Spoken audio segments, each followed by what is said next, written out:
everybody, it's time for another episode of This, That. And the other. I'm Joey. I'm Ian. And let's talk real quick. You had kind of an exciting day. You got a new kitten, I see. Oh, yeah, you can. Well, yeah, we did. So we woke up this morning and we were talking about it a little bit last night. And we were like, our new friend Timmy that we talked about in a previous episode that we adopted seems kind of lonely. He just seems kind of down. He's a younger dude. Seems like he needs some go-go. So we were like, let's go see. Let's just go look. And we did, and we knew it was going to happen. I knew it was going to happen. Shannon knew it was going to happen, most likely. And so, hold on. Oh, you got her? Oh, there she is. Say hello, everybody. Nice. Here she is. Our new guest starter. So I guess you've always been more of a cat person than a dog person, huh? Yeah. I mean, I grew up with dogs. It definitely wasn't like dogs weren't not in my life. It wasn't like I mean, I have had some I will say weird encounters with dogs, but they've just never not appealed to me. I just like cats. I'm a cat guy. Yeah. I like cats. I mean, I like cats and dogs. I prefer dogs. I think I just like the idea of dogs more. You know, I mean, I like playing rough and being aggressive and stuff like that. And cats are kind of like you're kind of their pet, you know, like you don't own them. Like they do their own fucking thing, which is great and awesome. But I feel like, I don't know. People will have the argument, but I personally just feel more of a companionship with dogs, and that's just I mean, me. and you also had probably one of the coolest dogs in the entire world. Yeah, absolutely. I mean, absolutely. Yes, ladies and gentlemen, Joey owned pretty much a fucking wolf. Yeah, I've always had pretty gnarly dogs, and all my dogs have all been good dogs, very well trained dogs. I mean, they say that dogs are like a complement of their owner or like a mirror of their owner. All my dogs have been chill as fuck. Like they're the opposite of me. You know what I mean? Like my dogs have always been cool as shit. I mean, yes, you say that, but you're also kind of a chill dude. You're a pretty chill dude. Yeah, I can be. Yeah. No, but I'm saying yes, okay, in your past, I guess when you were younger, yes, you were a little more aggressive. Yes. But I don't know. Yeah, I don't know. I just fucking love dogs, man. Like that's the closest way. That's the easiest way to get me to strike up a conversation with you. If I see a dog, I'm going to pet that dog. I'm going to pet that dog. Can I pet that dog? I'm going to pet that dog. I mean, that's kind of how I am with cats though, too, cuz it doesn't matter. Like you'll see somebody in a cat with a cat backpack or something like that, and I'm like, "Can I pet your cat? Can I look at your cat? Can I gaze into your cat's eyes?" Yeah, but see, with me, I have that problem where if somebody's like, no, don't fuck with my dog doesn't like anybody, I'm the guy that's like, oh no, they'll like me, and then I get myself in sketchy situations, you know, because that dog doesn't like me, you know. Yeah, because I mean, and I guess you could say there's not really a comparison, because when you have asshole cats, you have asshole cats. Cats are easier to avoid though. But cats can I don't feel fuck you up, dude. I know, but I don't feel like cats chase you the way dogs do. I mean, have you ever seen those sadistic cats that haunt you? Yeah, I know, sleeping? But at the same time, I've been hissed at and I've been charged at by a cat. But if you just move a little bit, they'll stop. A dog will fucking chase you. Yeah, and also dogs can be 18 times the size of a cat. Yeah, and even small dogs are still strong as fuck. You know, there's dogs that only come up to your knee and they'll take your fucking leg off at the knee because they're so strong. My neighbor's Chihuahua across the street is probably. I fucking hate Chihuahuas. I draw the line at those. But that dogs. I can't stand that them. dog is fucking. I don't want to say it's strong. It is mentally strong. This dog will literally pick fist fights with SUVs. You know what I'm saying? Just sit in the middle of the street, just. They're wild, dude. I'm not okay. So that is the thing. I say I'm a dog person, and I do love all dogs, but I've always been a large dog owner. I've never been into owning small dogs or anything. I've always been German Shepherd, Alaskan Malamute. Right now, we got a dog who's mixed with Pit Bull and Mastiff. We just like bigger breed dogs. I've always been like that my whole life. You know.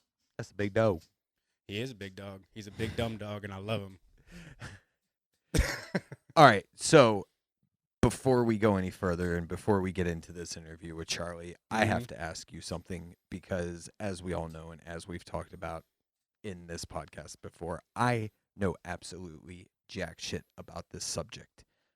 I have to ask you, what the fuck is up with this trade, man? Are you referring to the Luka trade to the Lakers? Yes, the basketball trade, dude. I'm sitting at work the other night and it's on every TV and it's all over my social media. And everybody that listens, like, I don't know sports like that. Yeah. I watch WWE and that is the extent of, and other professional wrestling, but that is the extent of my sports. Yeah. So you know very little about sports and I know too much about sports. Yes. So please enlighten me. So basically, Luka I always butcher his last name. I think you say it Doncic. But anyways, Luka is one of the greatest basketball players of this generation. And he's one of the greatest players that, aside from, Jason Kidd and Dirk Nowitzki and even Steve Nash, he's one of the best fucking players the Mavericks have ever had. And I guess him and the general manager are button heads I've heard two theories. It was him and the general manager weren't getting along, but also he was coming up on a contract year where he was supposed to get his supermax guarantee, which was $300 and something million, and the Mavericks didn't want to give it to him, so he got traded to the Lakers for Anthony Edwards, which is basically like trading a Rolls Royce for a Chrysler. It's not the best. Anthony Edwards is a great talent. When he was in his prime, phenomenal, but he's been riddled with injuries and he just hasn't been the same player since he played for the Pelicans, which was a long time ago. Okay. So basically the Lakers got Luka Doncic for about $117 million less than what his renewal would have been if the Mavericks had kept him. So but it's something that's got everybody up in arms because he's one of those players that, like, as a fan, you want that team to do whatever the fuck it takes to keep that player. Like, he's going to be a legend in Dallas. He's one of the best players they've ever had. He just bought a house in Dallas for like $32 million, and he was planning on living there, forever. He said himself he was planning on retiring there. He loved the city of Dallas. They were more than likely going to build statues of this man, and he did have the ability to take them to a championship if he built the right team around them. But I don't know if it was a contract thing. I don't know if it was a GM thing. I saw Mark Cuban, the owner of the Mavericks, come out and say that he was confused about the whole situation. But all I know is that he plays in LA now, and on the 25th of this month, the Lakers and the Mavericks play against each other. So I'm really hoping for like a really heated, contested basketball game. I'm definitely going to tune in. We're going to see another like big fight on the court again. I don't know if there'll be a fight, but there's definitely going to be a lot of points to be proven. You know what I'm saying? Oh, absolutely. I think on both ends, like definitely Anthony Edwards has a point to prove right now because he was just given away, and Luka has a point to prove, being like, "Yo, you got rid of me, motherfucker." And on top of that, they just put him on the same team as LeBron, so now the chances of them winning a championship just fucking skyrocketed. You basically gave LeBron what he needs to win a championship this season. Another one, but. What's crazy is you definitely don't know this because you don't follow sports. The Hawks originally drafted Luka, and right after we drafted him, we traded him to Dallas for Trae Young. So Trae Young, they were in the same draft class, and Trae Young was drafted to the Mavericks right before the Hawks drafted Luka, and then we traded them for each other. So Luka initially was supposed to play here in Atlanta, but we traded him for Trae Young. Okay. Yeah. All right. So now you know. Hell yeah. Okay. Nice. Yeah, I definitely. I mean, I had no idea. So. But yeah, no, it's cool that you mentioned that because I love talking about sports any chance I get, and that's definitely a hot topic right now, dude. Yeah. But anyways, moving forward, today we got to talk to one of our really good friends, one of our former coworkers. He plays in the band Sadistic Ritual. He's our buddy Charlie. It was great catching up with him. He's always a good time to talk to. I enjoyed it very much, and I hope you guys too. So let's go ahead and get into that interview. Thank you, everybody, again. All right, everybody, we'd like to welcome to this podcast a good friend of ours, Mr. Charlie Southern from Sadistic Ritual. How are you doing, man? Pretty good, man. Just raising hell like usual. Hell yeah, dude. That's good to hear, man. So let's talk Hell about yeah. Sadistic Ritual. The band's been around for how long now? About 15 years. Okay, cool. And how Yeah. did Sadistic Ritual start exactly? So so I was 14 years old, 15, and I just wanted to start a band. I was playing guitar for a while. Yeah. And I met this dude, Sebastian Chalfant. He's not in the band anymore, but he's still a supporter and in my circle. He actually came up with the name Sadistic Ritual. And I met him through my guitar teacher. I took guitar lessons for like 6 months maybe, and it was funny. We were like, let's make a metal band, and he was like, oh, do you want to play like thrash metal or death metal or black metal? And I was like, whoa, there's different types. Yeah, I there's didn't so know much that. metal out there. Yeah. And I was like, well, I like Megadeth and Metallica, so let's do thrash metal. And he started showing me the underground bands and stuff. And then it turned into, okay, these revival thrash metal bands are super corny. Let's keep it true and Okay. show everyone that, you don't there's real thrash metal still out there that's not singing about zombies and nuclear waste, like I like to sing about relatable shit, So was that kind of your introduction to thrash metal, or had you already been into thrash metal? I was into like the Slayer, Megadeth, Metallica, Okay, but yeah, he showed me the way of like underground shit, like Creator and Destruction, and or whatever, all the underground shit, and that just opened up Pandora's box for me for heavy metal. And the rest followed. Like I didn't even know there was different subgenres in metal. Like I was that ignorant about it. So well, before I mean, metal, would you say you were ignorant or you were just young and you hadn't discovered it yet? Both, yeah. Yeah, because before metal, what were you into? Like, what was your prime music before you got into all this? Try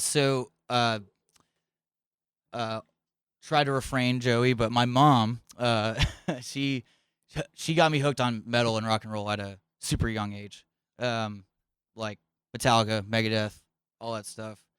And Okay. yeah, so I was obviously in like the mainstream introductory bands, and I was listening to some bands I won't mention for my reputation's sake. But Come on. No, yeah. come on, get it out there. Oh yeah, I mean like I was like in middle school, I fucking loved like Lamb of God and shit, and fucking I even think I saw Godsmack live at the Fox Hell Theater yeah, at one point. Yeah, dude. Oh yeah. Godsmack fucking rules, dude. Dude, I'm doing the best I ever did. I don't But know yeah, if they're like- as heavy as Pearl Jam, but they're pretty fucking solid. Oh hell no, dude, no one's heavier than Pearl Jam. But yeah, shit like that. And then so when I met this dude Sebastian and made Sadistic Ritual, I got super into underground metal and I never looked back. And also rock and roll, classic rock background, which I believe the kids are calling dad rock or butt rock. Yeah, But everything's dads dad and rock butts now. are It makes you cool, feel so fucking old, man. yeah, they're there's no shame in that. Well, what would you say were some of your main influences? Like, what got you into playing guitar? Did you hear something and was like, man, this is what I want to do now? This is another funny story. So the reason I started playing guitar is I went to my brother's. I was super young, elementary school or something.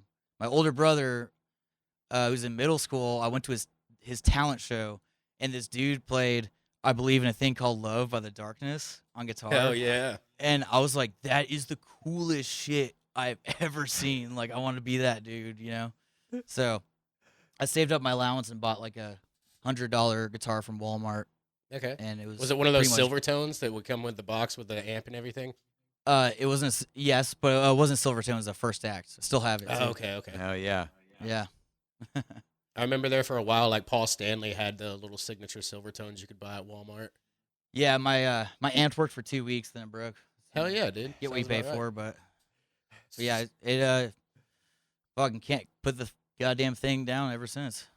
But yeah, so let's talk about growing up a little bit. We're all from the South. We all grew up in Georgia. What was your experience? What part of Georgia are you from? From the suburbs, Roswell area. Okay, cool. And I grew up. I'm from Georgia. Last name is Southern, but my parents are Yankees. They're from New York, New Jersey. Hell yeah. That's kind of the irony of my life or whatever. But My they're- wife's from New they're- Jersey too. She's from the Asbury Park area. Oh shit, nice. Well, her and my dad would get along. Um, just yeah. So yeah, no, my parents' rule. They've always been supportive, even if they don't. If even in at the time they didn't understand like the heavy metal shit or like the dedication I had to it, which I think they have. I don't know. They've always been super supportive, and I owe everything to them. They're fucking awesome. I honestly think they're cooler than a lot of my friends, so I just want to hang out. That's with what's them. up, dude. That's amazing to hear, dude. That's Yeah. awesome. And that's, as a parent, that's what I hope that my kids will say about me one day. But hopefully I'll be lucky enough to hear them say that. We'll see. So what was school like? Were you a good student? I got expelled Oh, in okay. middle school, and then I tried cutting my hair and playing football for a while and shit, and then I realized I was way better at smoking weed and playing guitar, Okay. so I quit football, grew my hair out again. Sorry, Were you Dad. at least decent at Yeah. football? Like, was it something you took seriously, or you were just doing it because you felt like you had to get everybody off your back? I liked certain aspects of it. I wasn't great. I could like run really fast, um, but I wasn't super great at it. I was second string on like probably the worst high school football team in Georgia. So that's why I was like, all right, I'm not even fucking playing, dude. Like I'm good at this guitar thing, so fuck this, Yeah, you Might gotta as well stick play with what guitar. you're good at, man. So the band started when you were like 14. When Mhm. when did the time come when you started taking it seriously? When you're like, all right, we got to get out there, we got to play shows, we got to tour, we got to make records. How long into the 15-year span of this band did everything like actually start? Like, you know what I mean? Like, when did you become an actual, show playing band? Yeah, like right away. Honestly, I always wanted to take it seriously, and we're super focused. I just didn't know what the fuck I was doing. Um, but I think our first like record, which I think is right here. It's all warped from the sun. But this came out I think um 2013. So Okay. this is a year after high school. I got my first 7-inch record. And we had nice. yeah. And Boris Records, local band. I mean, we started playing and I met all my friends I'm still friends with today through the metal scene when I was still in high school. And they kind of helped me um they helped guide me. Like I'm like, oh, these guys are going on tour. How do I do that? Oh, they're renting a van or buying a van or whatever. It kind of like Was there the- now? Was there a big metal scene in Roswell? Like growing up in No. Roswell? What? No, Absolutely okay, not. okay. Yeah. There's some straight edge hardcore shows at the YMCA, which I told you all a couple stories about. But which by the way, never was into that bullshit. I know you guys might fuck around with that shit, but yeah, I always drove the city. Sebastian, that guy I was telling you about, he's a little older, so he had a car, and we drive the city, and we found this band, Living Decay, on MySpace. Badass old school death metal, and they kind of took us under our wing and introduced us to everybody, and it just grew from there. And so Okay. we opened up for Deicide when I was like 15 or 16 at the Masquerade. That's fucking amazing, dude. Holy shit. Yeah, So young to be doing that. Yeah, at the and fucking. I remember walking in the Masquerade and Glenn Ben's just sitting there like eating a cheeseburger with his like upside down crossburn in his forehead, and I was just like, oh my god, this is so fucking crazy. But And how old were you at that time? I was probably 16. Yeah. Yeah. I always think it's so crazy when like you see those guys and you think that they're something that they're really not, and you meet them and they're just regular ass dudes. Like I remember Yeah. meeting George from Cannibal Corpse, thinking he was going to be this scary dude, and it turns out he loves stuffed animals and Disney. So like, Yeah. it's really He cool, just- He's just into fucking wizards and warlocks and shit, right? Yeah, yeah. Which I can get down with. I love wizards and warlocks, man. I mean, I'm the same size as a warlock, so Metalheads are just mostly just fucking nerds, yeah. So what was it about like the extreme metal that attracted you to it, where you were like, because I know you said you grew up on Lamb of God and all that shit. Where did the shift come? Where were you like, all right, I kind of like this shit a lot more? Well, it's funny because like every band I listen to, I'm like, why am I skipping to the fastest song on every album? Like every rock and roll album, I just want to like listen to the Ripper or the Banger or whatever. I'm skipping to whatever fastest one they had, And then when I found thrash metal, I was like, oh, that makes sense, you know. Okay. And I bought Slayer's Rain and Blood in 5th grade at FYE or something, and it was just, I'm like, okay, that's what I need. That was it. I feel like everybody that heard Rain and Blood, it was one way or another. It was either like, this is the direction I'm going, or I'm not into this shit at all. And Slayer kind of, Rain and Blood is an album that kind of sets the standard for you to let you know whether you're into this or not. Absolutely, it's short songs, ripping, and then they got those fucking banging mosh riffs, and it's evil as fuck. And yeah, I remember my mom being like, "You're not like playing satanic music, are you?" And I'm like, "Sadistic Ritual? Not No, Never. Yeah. So what exactly is the ritual, Charlie? It's It's sadistic. The sadistic ritual is kind of a broad, open term. You know, like anything could be a sadistic ritual. This right here is a sadistic ritual. So welcome to the team, baby. Oh hell yeah, dude! I've always wanted to be on a team, man. But just not any Atlanta teams because they're not doing too hot right now. They don't usually do they? But all right, let's do this. This is something we haven't done with anybody we've interviewed yet. Thrash metal, your favorite bands. If you could give me a top 5 of your favorite albums that kind of influence you the most, what would they be? And they don't necessarily have to be death metal, but any of your top 5 that kind of led you into songwriting and wanting to be a musician. So the most inspirational albums, so like Megadeth, Rust in Peace is a huge one. Another major influence for me is this band from Canada called Razor. Okay. Violent Restitution. They got the meanest fucking lyrics and fucking like punk kind of guitar riffs. And it's almost like kind of Kill 'Em All style too. That's okay. I can get down with that. Kill 'Em All is one of my favorite records, dude. Yeah, if you haven't listened to the record, I think you would really like it, honestly.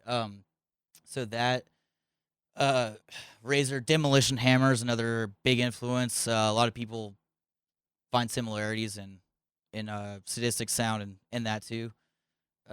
Epidemic of Violence, that album, fucking amazing. God, let's see. Metallica, obviously, you can't avoid that. We're at 3. We're at 3. Okay, so 3. Yeah, but which Metallica? Because Ride the Lightning. Ride the Lightning over Kill 'Em All. As far as influential goes, I probably listen to Kill 'Em All the most, I will say.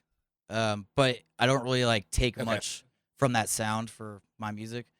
Then Slayer Hell Awaits is the most evil fucking goddamn album ever. Like, I don't know. Done a lot of psychedelics to that album, and it's just like bliss. I don't know.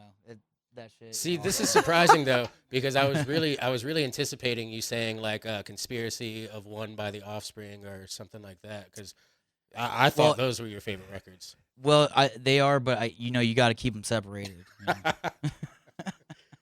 No, so let's fuck talk The about Offspring, touring. just for the record. Well, let's talk about touring. How old were you when Sadistic Ritual hit the road for the first time, and what kind of an experience was that, getting used to sharing a van with a bunch of guys, loading up, getting for the sound check and everything like that? So, so my first tour I did was when I joined my black metal band Vimir. Okay. And I was 19 or 20, and I couldn't go into most of the shows. They had to like make me wait outside, and then I'd walk straight on stage and play. But that showed me how I can tour, I can book these shows and shit, and made connections. So I would go ahead and say I was probably 21. I bought my first van and took my band on tour on like self-booked DIY tours, and it was it was a great time, and I loved every second of it.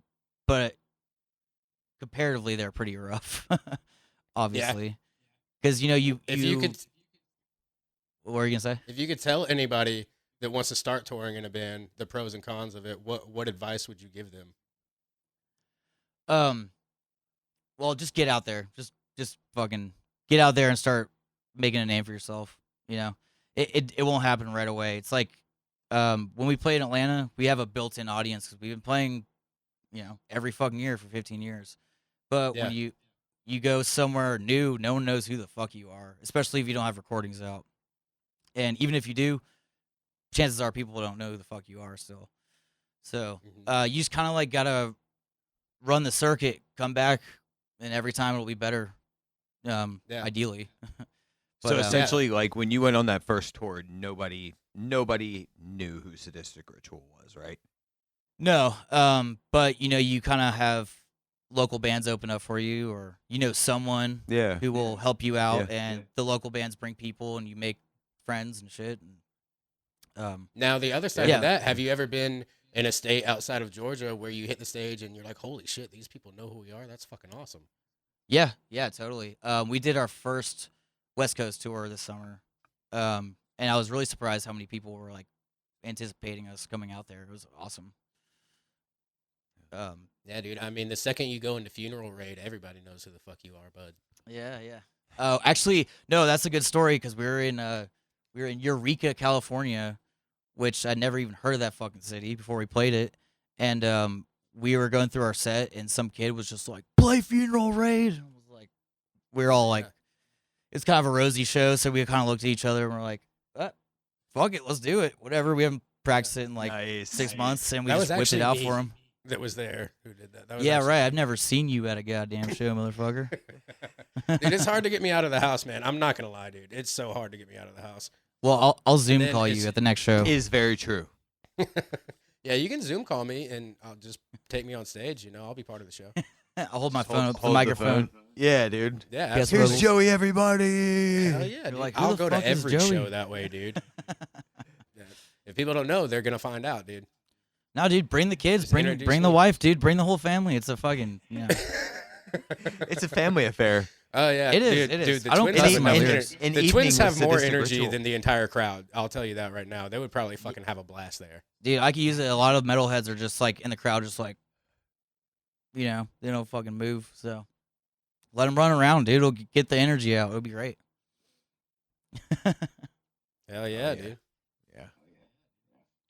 But yeah, so what are the plans for Sadistic Ritual going on? I mean, are you guys still recording, still putting shit out there? How are you at now? So we just got off tour with Massacre from Colombia. It was fucking sick. And we currently just ended our contract with Prosthetic Records. So we're kind of we are a little bit of a limbo, but I've been preaching this approach to music for a minute, and now I can finally put it into play. So what I'm getting at basically is most labels want records out of you, like full length record, 10 songs, whatever, to sell. But in today's culture, ADD lifestyle as fuck, and I noticed that normal people don't listen to albums start to finish as much anymore. I do, but I notice other people prefer playlists. So my idea was, why am I putting out albums? Let's go back to the 50s and 60s where people put out singles. They put out like singles, 2 songs at a time, 1 song at a time on these little 7-inch records. And then when you have 10 or 12 songs, you throw it on an album. And the way I think of it is like every couple months you get a new song, new artwork, new, whatever. And it's keeping shit in people's faces rather than busting your ass and paying thousands of dollars to get this. And then at the end of the year, you get the greatest hits. Yeah, you don't even call it the greatest hits. You just like put it all on an album. So not only are you getting separate releases, money from separate releases or whatever, exposure from separate releases, then you get a extra release. That's the full length album. So that's going to be our approach. Instead of stressing, because I was stressing out like, God, I got to like write a whole new like record, but now I'm like, fuck, 1-2 songs at a time, easy, no problem. So keep shit in people's faces. I can like, and so we don't have a record company right now. We're probably just gonna self-release singles online, which kind of sucks a little bit, but it's a new approach I'm gonna take, and hopefully it gets our our online viewers up, because I think that's what we're lacking. Social media presence. That shit's hard, man. Like, it is very hard. Oh yes. Yeah, it's like We're an everyday experiencing thing, and I'm like the only reason I have social media is for my band, but labels these days they don't really give a shit about how good your song is. They give a shit about how many people are liking your photo, Yeah, which is exactly. unfortunate. Yeah. Yeah, But and it's Your super social media unfortunate. presence. yeah, and when I'm on tour, yeah, I can upload 1,000 fucking photos on our shit, but we haven't done anything really for the last couple of months, so fuck am I gonna upload? You know. Yeah. But Yeah. some people are good at that. Some I don't know about like. I also hate taking selfies, so like I'm not gonna like upload a bunch of selfies of us at the beach or whatever. Yeah. Not like we are go to the beach. But, So speaking of releasing singles, Bunch of heavy metal dudes at the beach. yeah, it's happened. What is the songwriting process for Sadistic Ritual? Like, do you come in and you already have the lyrics and everything planned, or you just approach the band with a riff and you guys go from there? How do you guys get it done? So typically I write the skeleton of the song, the guitar riffs, and I have an idea for drums in my head. And then I'll take it to my band. Alex Para, my lead guitar player and producer. We record everything with him. He's really fucking great at making sense of my autistic lyrics because I'm like mainly a self-taught guitar player, and he's like a virtuoso fucking kind of player. So Yeah, it's a good chemistry. He makes sense of like he my plays all the chaos. notes. Yes, he plays all the notes and makes me play the right notes. And so he'll kind of like polish it for me. And in recent years, so we just got a new drummer, Matt Morris, who's fucking amazing. Like best fucking drummer I've ever had in this band. He rules. But the last two full length albums, Visionary of Death and Enigma Boundless, Joe Sweat, our old drummer, Yeah. he was great too. But he kind of taught me how to not finish the song in my by myself because like guitar players, they love to do like all this noodly shit that like fills up the extra space, and sometimes you just gotta fucking like play a big sexy open chord, you know, like people like that shit. Like people who don't play fucking guitar want to hear feedback and like big fucking open shit, you know, like let the song breathe. So he taught me that. He taught me to be like, whoa, like calm down, buddy. Like, you know, you don't gotta do all this shit because when I'm playing by myself, I want to fill the extra space with my fucking guitar. So he helped me. Joe helped me write a lot of the songs on the last record for sure. But you know, this time around we're gonna get back to the original way where I'm gonna be coming up with the main ideas, and then I would do like the oh my god, the input of my other band members. For Okay, sure. yeah. Yeah. So when you guys are on tour, oh, sorry, Ian, go ahead. No, go ahead, Joe. Joe, go ahead. Oh no, I was gonna ask a very random question, but when you guys are on tour, what do you guys survive off of? What's your favorite spots to eat at when you're on tour? Okay, the last tour, we ate the Taco Bell party box every goddamn night, dude. Hell yeah. Every fucking night we got a Taco Bell party box. Me and Matt, the drummer, we like the hard tacos. Blake and Alex like the soft tacos. It just works out. We would we had these bunk beds in the van we rented. So we would go to Taco Bell, hit up a truck stop, eat some tacos, smoke some weed, and just pass out so fucking hard. It was like we couldn't sleep unless we had that party box. Oh, dude, you got to keep putting that out there. Taco Bell might hear this because, you know, Taco Bell put Turnstile in a commercial. They're trying to do some alternative branding. For real? Yeah, Turnstile is in a Taco Bell commercial, dude. What? Yeah. Those bastards. That's so Yeah. So right. Sadistic Ritual could be next, bro. Dude, fuck you. Just think, you could have Charlie Southern's face on a goddamn party box, bro. Oh my god, that would be. I could retire after that. Which I still believe is a fake name, but you can keep going with it if you want to. It is a real name somehow. Chuck South, everybody. Yeah, dude. If this thrash metal shit doesn't work out, I can always make the Chuck South country band. You know. It should really be Chuck South Chevrolet. You should sell cars with that name. Yeah. Yes. Charles Southern Chevrolet. Chuck South Chevrolet. We'll say the finest in the South. So they see how beat to shit my fucking Chevy van is, and they're not gonna want to buy anything from me. No, dude, that just shows them that Chevy, stands the test of time, buddy. Yeah.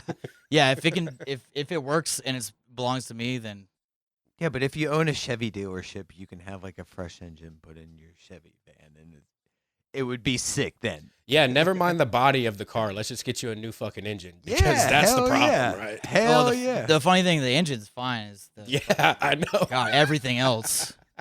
My little armrest broke the other day.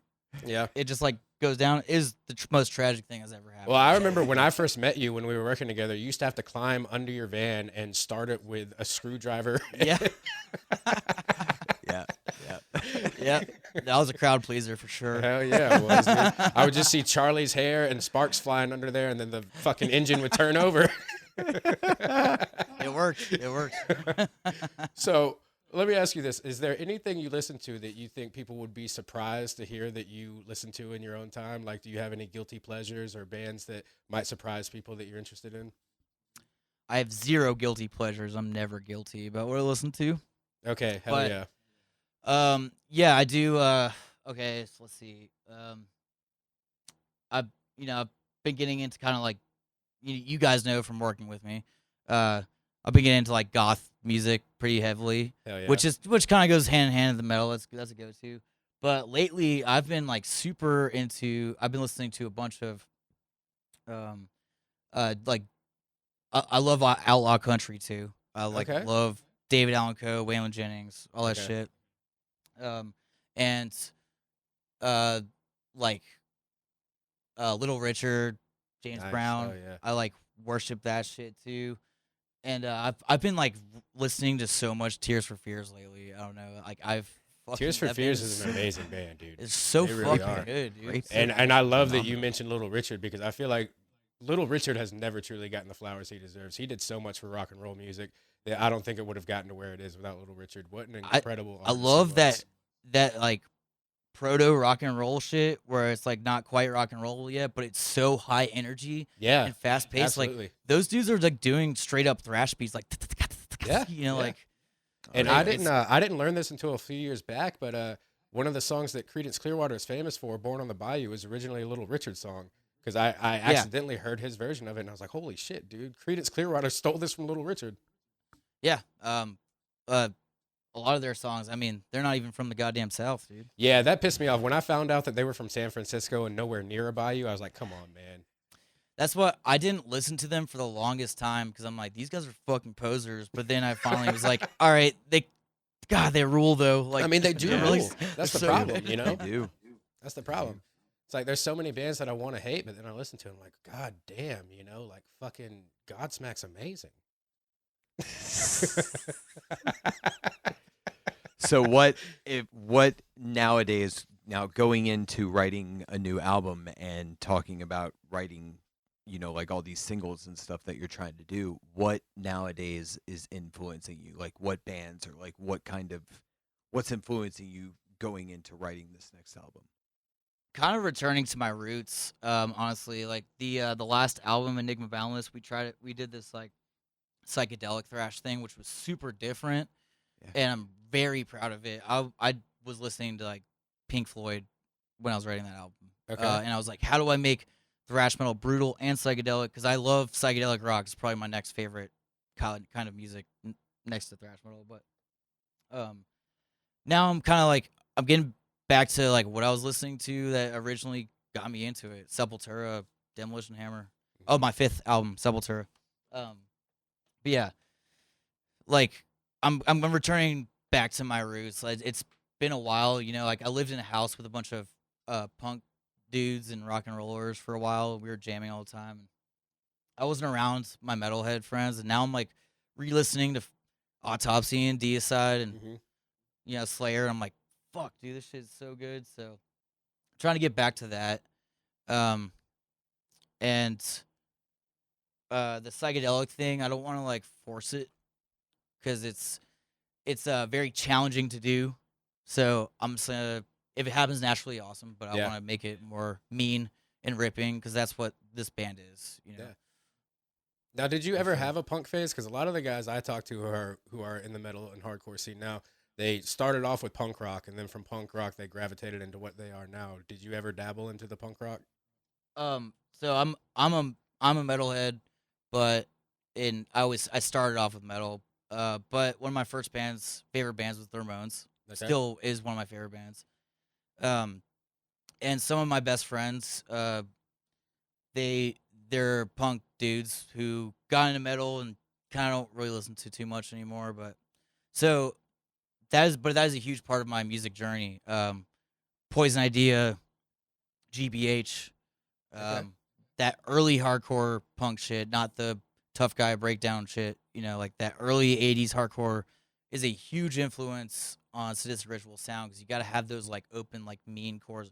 Gah, gah, gah, gah, gah, So I don't think I had a phase, but I'm pretty well versed in the old school punk stuff, and I appreciate it and love it. But I never was a punk kid. I always had this long metalhead hair and liked Metallica and shit. Did it make it to where you really stood out in high school? Like, was there any group for you to be in, or was it kind of like, oh, there's Charlie, he's the metalhead? Fuck no, dude. No, and everyone was afraid of me, and I liked it that way and kept it that way. Hell yeah. They wouldn't even, like, I remember I was standing in line for lunch, and this dude was like, yo, give me your lunch money. And his friend's like, yo, dude, don't fuck with him. That's little they know, out. Like, don't fuck with little him. They know I'm just like the fucking little sweetheart nerd, but yeah, everyone thought they were like, "Are you satanic?" And I was like, "Hell yeah, I am." So I didn't. I hated high school. I hated every second of it. I don't even keep in touch with one person in my high school I went with. Like, fuck all that shit. I hated it every second of school. Okay, but you graduated that motherfucker though, right? I did graduate. Hell yeah, congratulations. I didn't, but. Well, hey, we're working at the same place, so I guess it didn't really do me that well. I mean, shit, dude. Where did that diploma get you? Fucking nowhere, buddy. It got me in a van. Right. Yeah, it's funny. My my friend Pat, who's he's the main driving force in my other band, Vimir. When I met him, I was like, dude, you have a degree in history? That's crazy. What are you gonna do with that? He was like, play black metal. Duh.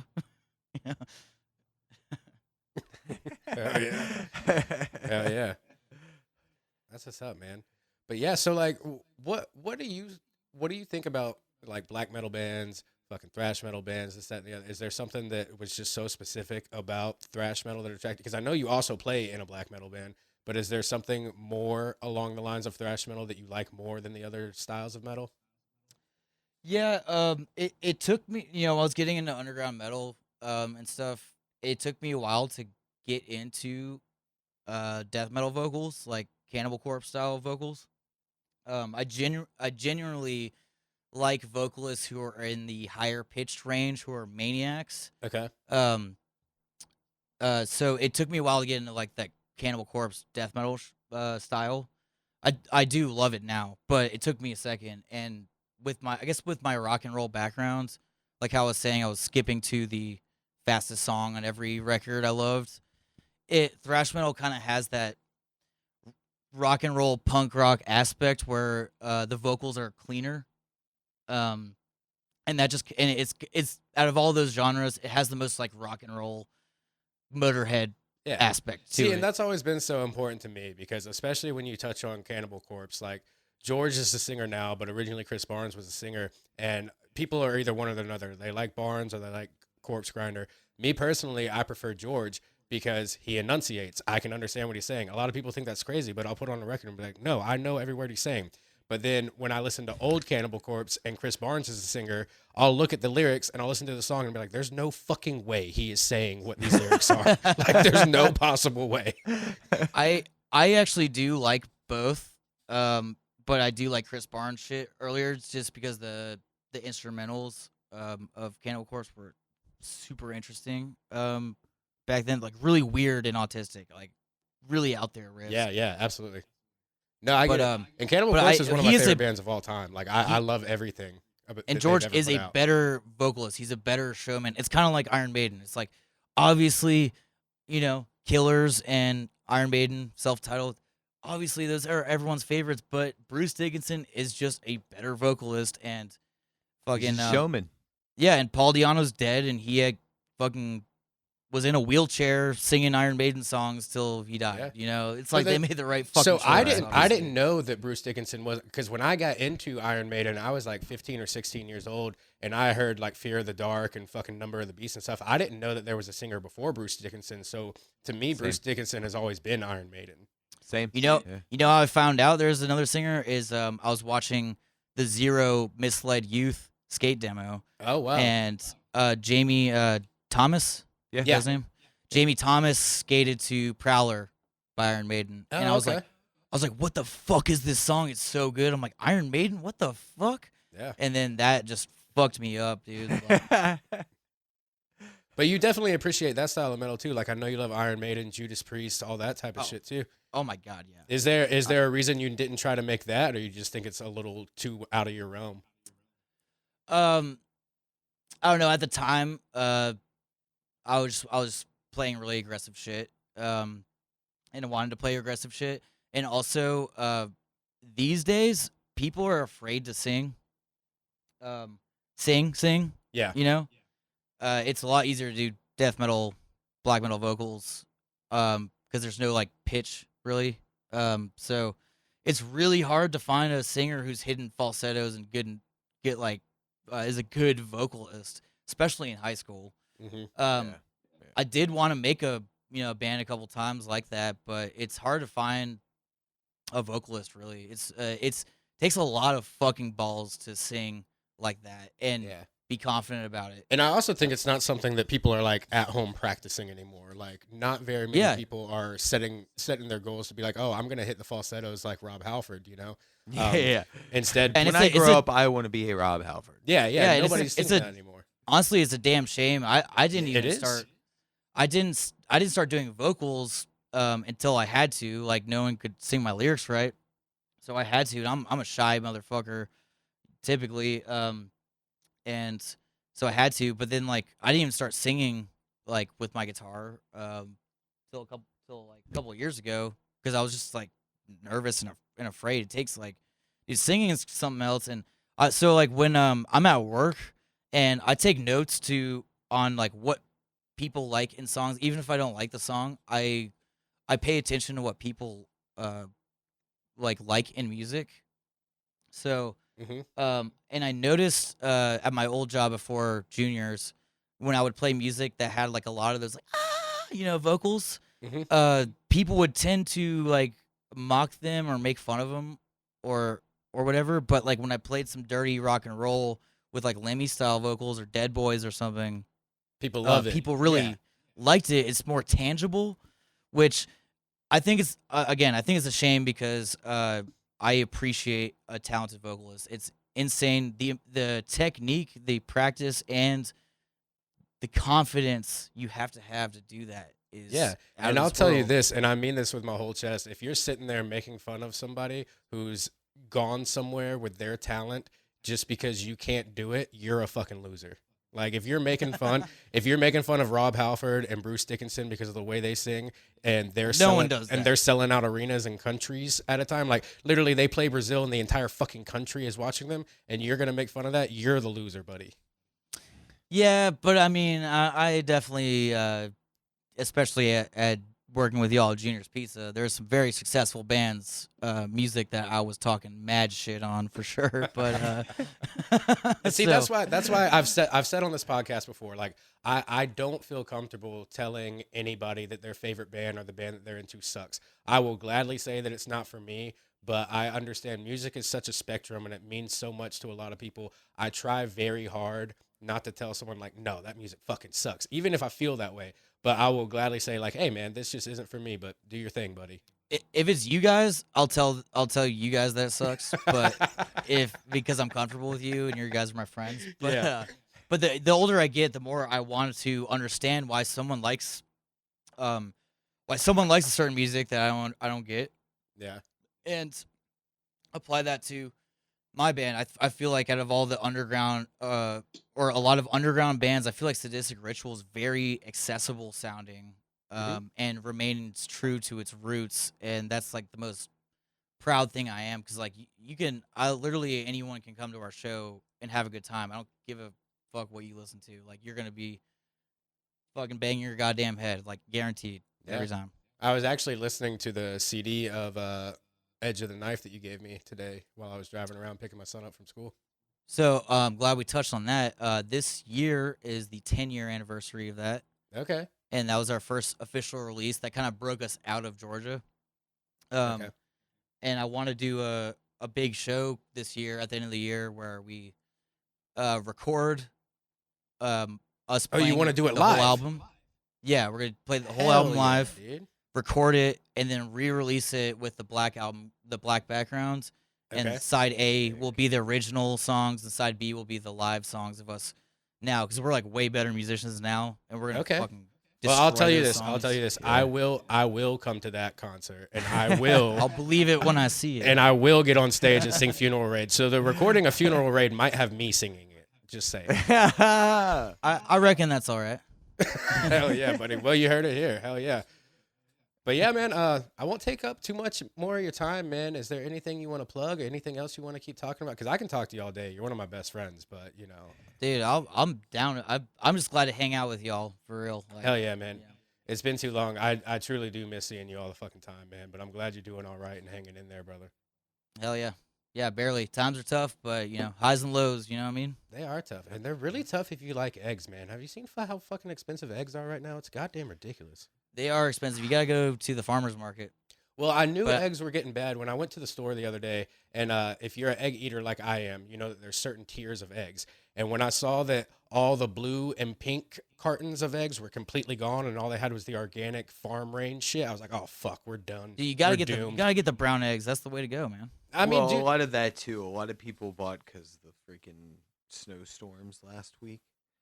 So a lot of people were buying eggs, and it's like Eggs, but we're toilet gonna get paper, eggs if for your one power fucking goes bread. out, how are you gonna cook these eggs? Like if you don't have any But power. also, y'all, okay, I understand, if it was going to be gnarly, but they even projected that, this one wasn't going to be as bad as the last one. Yeah. So that being said, why the fuck are you buying 4 cartons of eggs? I mean, I buy 4 cartons of eggs regularly. That's just me. but you eat, an entire carton of eggs in one sitting. Yeah. That's Yeah, different. you're in your house I for do. 1 or 2 days. Like, you don't need fucking 40, 50 rolls of toilet paper. I don't know what the fuck you're eating or Right, shitting out, but right. goddamn. I mean, I need for don't 2 know, days. dude. I need at You least guys 30 might with all rolls the of toilet fucking paper. Taco Bell boxes you guys are eating. Yeah, well, I don't wipe. Oh, okay. No, I'm just kidding. Whoa. All right, team no wiping, dude. That's what's up, bro. Hell yeah. Just throw those underwear. So you buy a lot of underwear. Or you don't even I don't wear them. underwear Yeah. either. Oh, stinky jeans, dude. Yeah, Oh, you know, Stinky Charlie. slipping and sliding, baby. You know. Yeah, don't go south on Charlie Southern.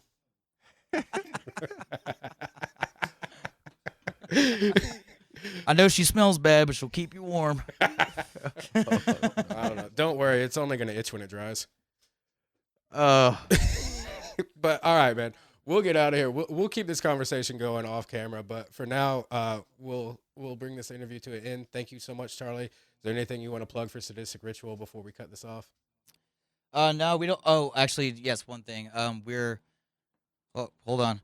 We are playing the Earl with Deceased and Corner, classic 80s thrash metal band Corner.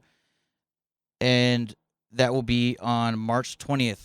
Hell yeah. So, Hell in yeah. Atlanta. I was about to tell you, hopefully we get this podcast in time, but if we don't get this podcast out by March 20th, we're fucking up. we're in trouble. yeah, we're in Yeah, trouble, yeah. bud. No, we You guys will. better have it out. But yeah, fuck yeah. Thank you all for having me on. It's Dude, been any a pleasure. fucking time. We'll do this again. Hell yeah. We'll get you on here again, bud. Looking forward to it, man. All right, man. Thanks, Charlie. Of course. All right, as always, thank you guys for joining us. A lot of fun catching up with Charlie. What a fun guy, right? What a swell dude. Such a swell dude. But yeah, man. Swell dude. Thanks for joining us. Make sure to catch Sadistic Ritual if you can next time they play. Ian, you want to leave us with anything? Yeah, thank you again, everybody, for listening, for watching. Make sure you tune in next time. Make sure you check us out on Instagram and YouTube. Search This, That, and the Other with Joey and Ian. Again, that's This, That, and the Other with Joey and Ian. Thank you, everybody, and we'll we'll see you next time, and hopefully this cat doesn't create some hell. Yeah. All right, I'm gonna play some Diddy Kong Racing, bro. The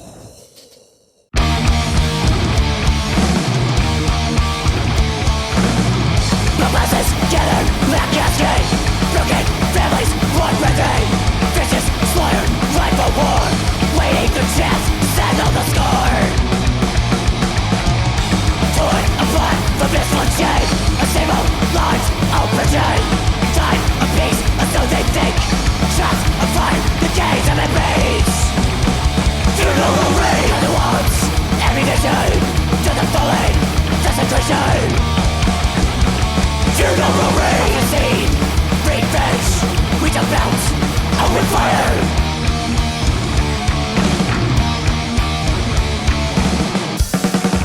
Bullets are tearing through delicate flesh. Relentless assault with the killing command. Showcasing on dropping, the killing's not stopping. Bodies falling on occupied graves.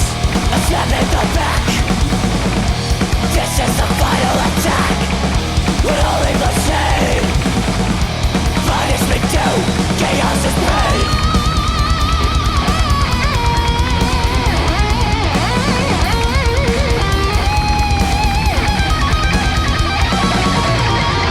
Awaiting the call. Victim demolishes all. Unholy bloodshed. Punishment due, chaos is pain.